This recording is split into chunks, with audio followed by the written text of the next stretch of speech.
Recoucou la communauté, et oui, je vous retrouve pour la deuxième partie de la vidéo où j'ai commencé à vous parler de synchronicité, de corps subtil, de corps énergétique par rapport à mes propres expériences.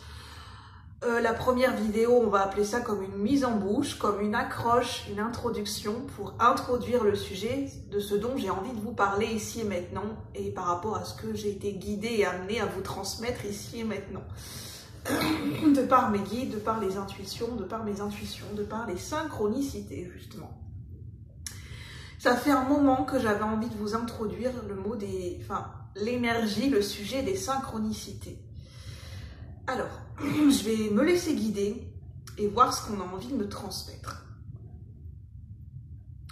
Alors, il faut savoir que ce qu'on transmet, c'est que les synchronicités, ça peut prendre différentes formes. On peut recevoir des messages via notre intuition. Notre intuition, ce sont des messages fulgurants qui nous viennent en termes de ressenti intérieur.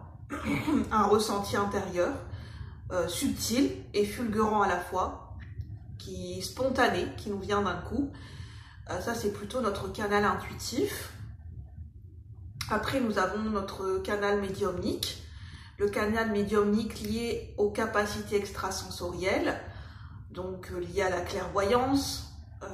Clairvoyance, c'est voir au-delà des apparences, c'est voir au-delà de la forme manifestée, c'est utiliser notre énergie de sagesse et notre énergie de clairvoyance liée à notre chakra du troisième œil pour voir au-delà pour aller en profondeur, pour voir au-delà de la forme manifestée, en fait, quel est l'esprit, l'énergie qui s'en dégage derrière la forme manifestée et derrière les mots, pour accéder à la vibration.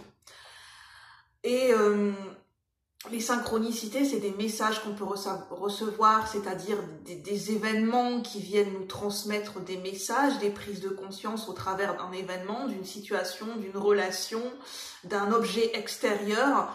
Mais ça peut être aussi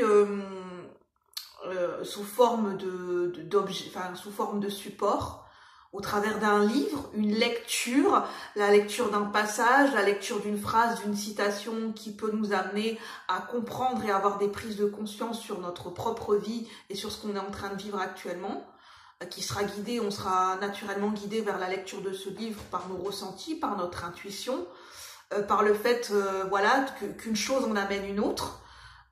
J'ai déjà eu ce type de synchronicité, par exemple, vous sentez ce jour-là, vous dites je sais pas pourquoi, mais je sens que j'ai besoin d'aller à la bibliothèque, ou je sens que j'ai besoin d'aller dans tel magasin ou dans telle librairie, et en faisant les rayons, votre œil, votre intuition vous amène vers un livre spécifique, et vous sentez que ça match, il y a une résonance, et que finalement vous ressortez avec le livre, vous l'achetez, et que en fait il y a dans ce livre, la lecture de ce livre ou ce sujet, ça vous mène, ça résonne et ça matche avec quelque chose en vous, quelque chose que vous êtes en train de vivre actuellement.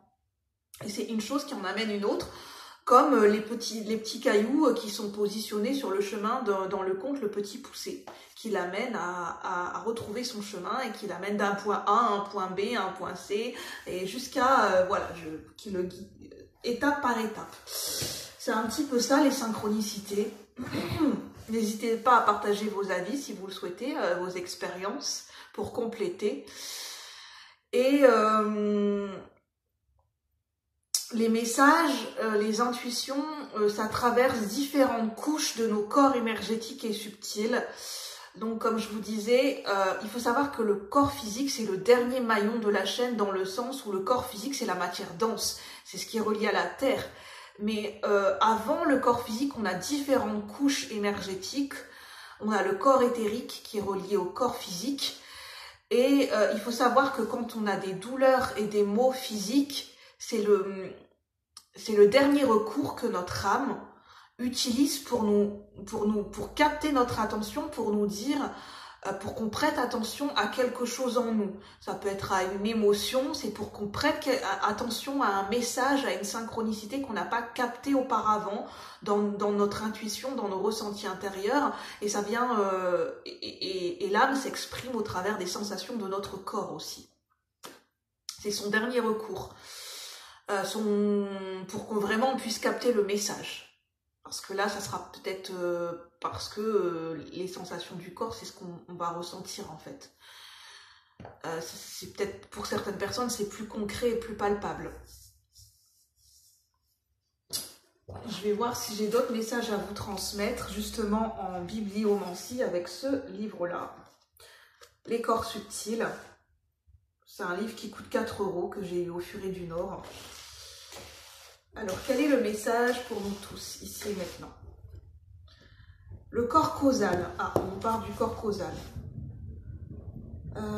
C'est la cause première de l'homme, raison pour laquelle il se trouve sur Terre. On nous parle de notre raison d'être, liée au corps causal. Il est également appelé corps du discernement. Je parlais d'intuition, de clairvoyance, de discernement. Son principe divin correspondant est mana supérieur. Le corps causal est appelé enveloppe du discernement, comme le montre le tableau qui suit. C'est le discernement.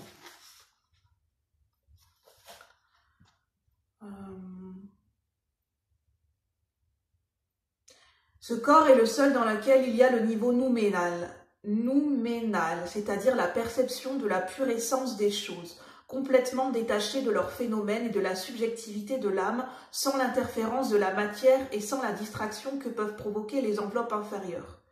C'est ça, c'est voir au-delà de le discernement, c'est voir au-delà de la forme manifestée, au-delà de la matérialité, au-delà de la forme physique, c'est ressentir l'énergie au-delà de la forme physique, c'est percevoir et voir les choses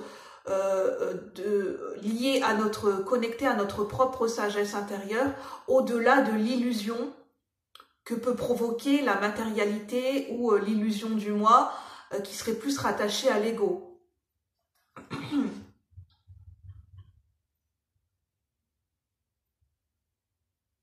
Dans le corps causal se trouvent recueillies de façon permanente toutes les traces qui, vie après vie, ont été accumulées.